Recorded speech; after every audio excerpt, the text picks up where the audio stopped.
अयोध्येत होणाऱ्या राम जन्मभूमी सोहळ्याला आता अवघे 3 दिवस राहिले असल्यामुळे संपूर्ण अयोध्या नगरी आता आपल्याला सजलेलं पाहायला मिळतंय।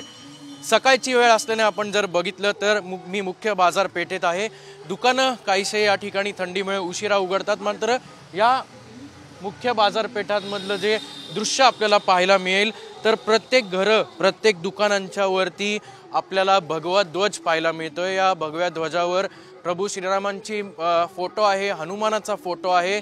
भगवा ध्वज हा खरं तर आपल्याला सगळ्यांना माहिती आहे की हिंदू धर्माचं विजयाचं, ज्ञानाचं आणि समृद्धीचं प्रतीक आहे। त्यामुळे प्रत्येक घर असेल, प्रत्येक दुकान असेल, या दुकानांच्या वरती आपल्याला हा भगवा ध्वज पाहायला मिळतो। येत्या 22 तारखेला पंतप्रधान नरेंद्र मोदी यांच्या हस्ते रामलल्लाची प्राणप्रतिष्ठा होणार आहे।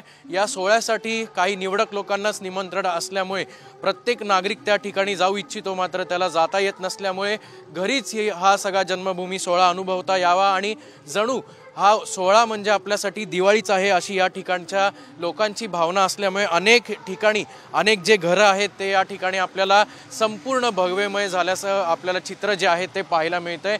या अवघे 3 दिवस उरलेले आहेत या सोहळ्याला, त्यामुळे अयोध्या नगरी जी आहे ती आता सजलेली आहे। कॅमेरामन किरण काजेसह अक्षय बडवे, साम टीव्ही न्यूज, अयोध्या। देश विदेशातील प्रत्येक घडामोडींचे लाईव्ह अपडेट मिळवण्यासाठी आता साम टीव्हीच्या सर्व सोशल मीडिया प्लॅटफॉर्मला लाईक, फॉलो आणि सबस्क्राईब करा।